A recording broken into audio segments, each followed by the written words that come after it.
या सरकारी कब्जे में होगी वो बाय यूजर नहीं मानी जाएगी। हमारी बहुत सारी प्रॉपर्टी तो सरकार के कब्जे में। 1976 के अंदर प्राइम मिनिस्टर मिसेस गांधी ने पूरे देश के चीफ मिनिस्टर्स को लेटर लिखा था कि वक्फ की सारी प्रॉपर्टियों को या तो खाली करो या उनका किराया मार्केट के हिसाब से तय करो। लेकिन अल्लाह की प्रॉपर्टी पर तो सबका कब्जा है। अल्लाह की प्रॉपर्टी को खाने में देर नहीं लगती है। उस अमल को किसी ने किया नहीं। इन तमाम चीजों को देखते हुए 2013 में नया एक्ट बनाया गया। ये बातें मैं आपको इसलिए बता रहा हूं, जब 2013 का एक्ट बनाया गया के रहमान साहब ने बहुत रिसर्च कर करके तय किया कि जो हमारी दबी हुई जायदादें हैं उनकी रिकवरी की जाए। उसके अंदर धारा 40 को जोड़ा गया, लिमिटेशन एक्ट को, जो सबके ट्रस्ट के ऊपर लागू होता है। सदर इज्जत माफ खालिद सैफुल्लाह रहमानी साहब, अली हुसैनी साहब, स्टेज पर मौजूद कर्नाटक सरकार के मंत्री पाटिल साहब, रहीम खान साहब और मेरे नेता और राज्यसभा सांसद, हमारी इस गुलबर्गा की सरजमी पर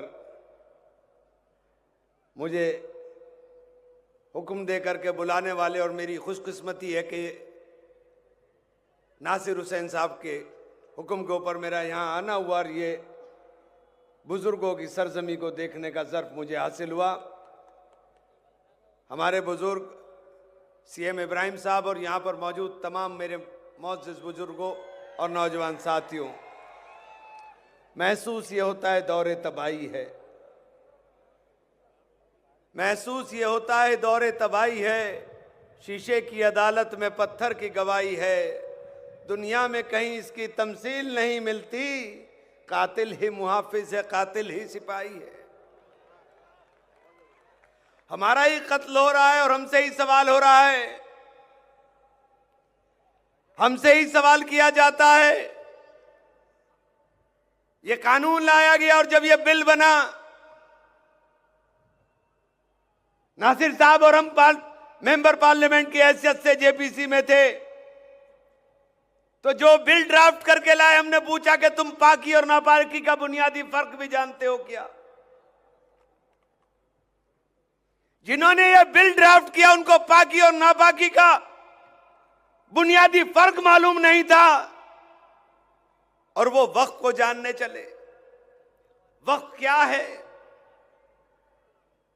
एक नैरेटिव पूरे देश के अंदर झूठ फैलाने का काम किया गया और पूरी सरकार शामिल हो गई उस झूठ के अंदर।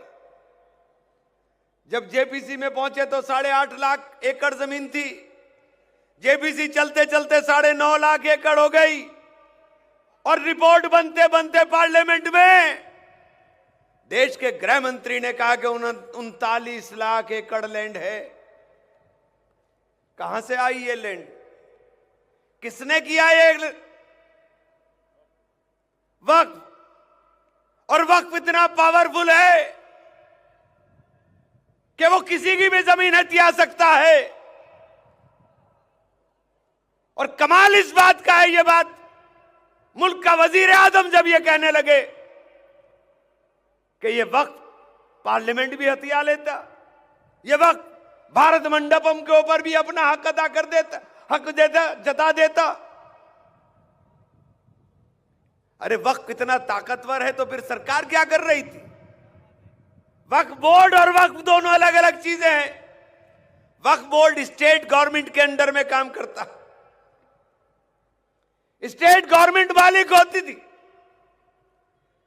लेकिन झूठा नैरेटिव फैलाना इस देश के अंदर, इसके अंदर महारत हासिल है भारतीय जनता पार्टी को। छोटे से लेके बड़े तक एक ही जबान बोलता है कि वक्फ ने तो डाका डाल दिया, वक्फ ने तो दावा कर दिया, और दावा कोई साबित नहीं कर पाएंगे। मैं दावे के साथ कह रहा हूं, जो पार्लियामेंट के अंदर होम मिनिस्टर ने कहा 39 लाख एकड़ लैंड, साबित नहीं कर पाएंगे, क्योंकि हमारे बात, ये लड़ाई मुसलमानों तुम्हारे से नहीं है, ये लड़ाई उस दस्तूर से, उस आइन से है जिसे बाबा साहेब भीमराव अंबेडकर ने बनाने का काम किया। जब इन्होंने नारा दिया 400 पार का और आपने इनकी गाड़ी 240 पर रोक दी, तो संविधान बदलने की ताकत बची नहीं, उसको टुकड़ों में बदलना चाहते हैं। पहला निशाना हमें बनाया गया। और जिस दिन यह कानून पार्लियामेंट से पास हुआ, अगले दिन सामना के अंदर, सामना में एक लेख छपता है कि हिंदुस्तान के कैथोलिक लोगों के पास 17.5 करोड़ एकड़ लैंड है। 17.5 करोड़ एकड़ लैंड है। कहीं मंदिरों पर नजर है। यह नजर सिर्फ हम पर नहीं है। ये जो जमीन हड़पो योजना है, इस योजना का शिकार सबको होना है। इसलिए हम बार बार कह रहे हैं कि लड़ाई मुसलमानों की नहीं, ये लड़ाई इस देश के अंदर संविधान के खिलाफ है और इस देश के अंदर रहने वाले उन तमाम शोषितों, वंचितों और गरीब लोगों के खिलाफ है। आइए सब लोग मिलकर के इसका विरोध करें। वक्फ बिल के अंदर इन्होंने कहा कि वक्फ बाय यूजर को हटा देंगे। वक्फ बाय यूजर को हटा दोगे तो फिर यह बता दीजिए कि तमाम मस्जिद, तमाम मंदिर, तमाम पुरानी कदीमी जायदादें, हिंदुस्तान के अंदर तो रजिस्ट्री 1906 में शुरू हुई थी। 1906 से पहले जितनी प्रॉपर्टी है वो तो बाय यूजर है। जहां कब्रिस्तान है वहां कब्रिस्तान है, जहां शमशान है वहां शमशान है, जहां मंदिर है वहां मंदिर है, जहां मस्जिद है वहां मस्जिद है। तो बाय यूजर आप हटा करके फिर इनसे कागज मांगोगे तो इनको लगा कि ये बैकफायर कर सकता है। इन्होंने कहा नहीं, हम बाय यूजर नहीं हटाएंगे, लेकिन उसमें एक लाइन बढ़ा दी। और वो लाइन क्या है? वो लाइन लिखा कि पूरी या अधूरी, जो प्रॉपर्टी पूरी या अधूरी विवादित होगी या सरकारी कब्जे में होगी, वो बाय यूजर नहीं मानी जाएगी। हमारी बहुत सारी प्रॉपर्टी तो सरकार के कब्जे में। 1976 के अंदर प्राइम मिनिस्टर मिसेस गांधी ने पूरे देश के चीफ मिनिस्टर्स को लेटर लिखा था कि वक्फ की सारी प्रॉपर्टियों को या तो खाली करो या उनका किराया मार्केट के हिसाब से तय करो। लेकिन अल्लाह की प्रॉपर्टी पर तो सबका कब्जा है। अल्लाह की प्रॉपर्टी को खाने में देर नहीं लगती है। उस अमल को किसी ने किया नहीं। इन तमाम चीजों को देखते हुए 2013 में नया एक्ट बनाया गया। ये बातें मैं आपको इसलिए बता रहा हूं, जब 2013 का एक्ट बनाया गया के रहमान साहब ने बहुत रिसर्च कर करके तय किया कि जो हमारी दबी हुई जायदादें हैं उनकी रिकवरी की जाए। उसके अंदर धारा 40 को जोड़ा गया, लिमिटेशन एक्ट को, जो सबके ट्रस्ट के ऊपर लागू होता है, वो हमारे यहां पास से हटा दिया गया। यानी जो काबिज लोग हैं, उन काबिज लोगों के लिए रास्ता खोल दिया आपने कि जाओ तुम एडवर्स पोजीशन में जाओ और इस जायदाद के मालिक बन जाओ। प्राइम मिनिस्टर कहते हैं कि इससे पसमानदा मुसलमानों का भला होगा। जब प्राइम मिनिस्टर ने यह कहा कि मैं चाहता हूं कि मुसलमान के एक हाथ में कुरान हो और एक हाथ में कंप्यूटर हो, तब मुझे भी लगा था शायद इनके दिल में कहीं ना कहीं कुछ, चूंकि 25 करोड़ लोगों को जो साइड लाइन करना चाहते हो तुम कर नहीं पाओगे। देश का विकास तभी मुमकिन है जब देश के अंदर सब लोग मिलकर के हिस्सेदारी करें उस विकास के अंदर। आपने जब ये कहा, लेकिन जो कहा आपने किया उसके उलट मुस्लिम बच्चों की आपने स्कॉलरशिप रोक दी, माइनॉरिटी का बजट घटा दिया,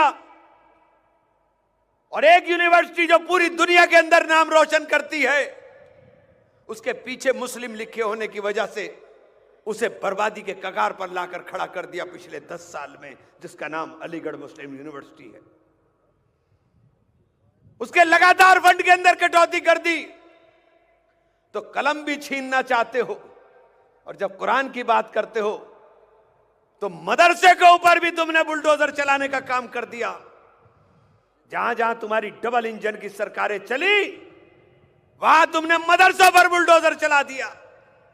मदरसे तुमसे पैसे नहीं मांगते, मदरसे तुमसे किसी तरह की उम्मीद नहीं करते, लेकिन प्रधानमंत्री जी, इन मदरसों में रईसों के बच्चे नहीं पढ़ते, इन मदरसों में यतीम और मिस्कीन बच्चे पढ़ते हैं, उन पसमंदाओं के बच्चे पढ़ते हैं जिनके पास फीस के पैसे नहीं। आप कलम भी छीन रहे हो, कुरान भी, नाउज़ुबिल्लाह, वो हैसियत तुम्हारी नहीं कि कुरान छीनने की कोई जरूरत कर सके। लेकिन आपसे एक बात कहना चाहता हूं दोस्तों, आज मुल्क के अंदर जो हालात हैं और जो माहौल बना हुआ है, मैं मुबारकबाद देना चाहता हूं अपने नेता राहुल गांधी को कि राहुल गांधी ने ऐसी व्यू रचना की, ऐसा चक्रव्यूह बनाया। पार्लियामेंट में 24 मेंबर मुसलमान हैं, सिर्फ 24, और जब वोट डलने का नंबर आया तो 232 वोट पड़े 24 के मुकाबले। आपके साथ 232 लोगों का वोट पड़ा, और यह सरकार जो मुसलमानों का हितैषी होने की बात करती है, एक एमपी भी नहीं है जो लोकसभा के अंदर खड़े होकर के इनकी हिमायत बहैसियत मुसलमान करने का काम कर सके। ये हमारा भला करेंगे।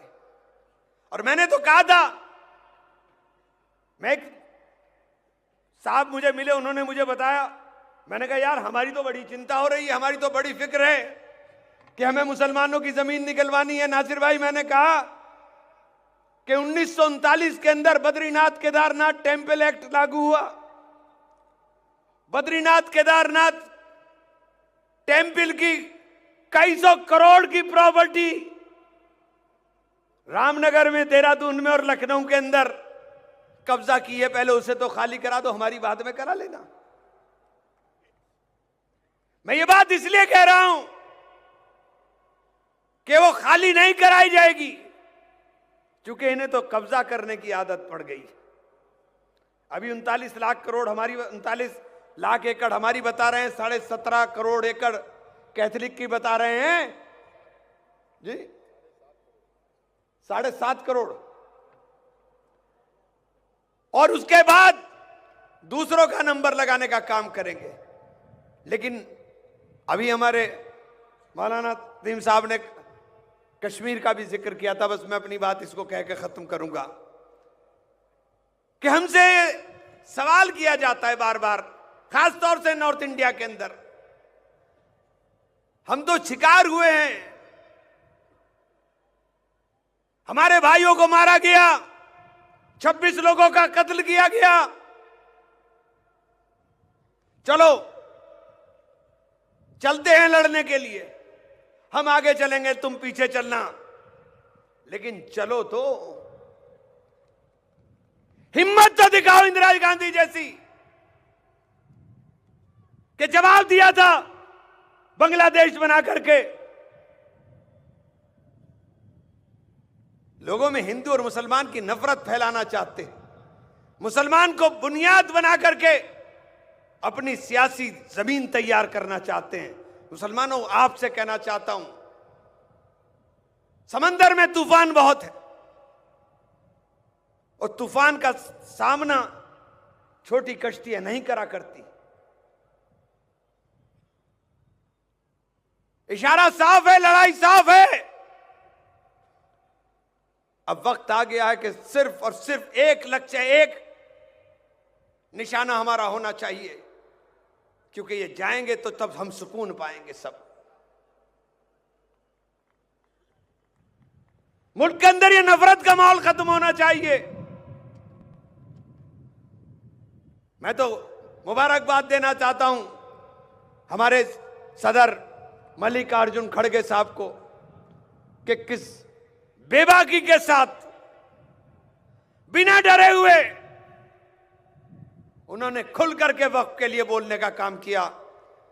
और फिर इस गुलबर्गा की सरजमी पर, ये बुजुर्गों की सरजमी है, इस बुजुर्गों की सरजमी पर फिर इस उम्मीद के साथ कि इंशाअल्लाह मुल्क के अंदर अमन तरक्की के तमाम तर रास्ते आज आप सब लोगों की मौजूदगी में दुआ के साथ खुलने का काम होंगे। बहुत बहुत शुक्रिया साथियों।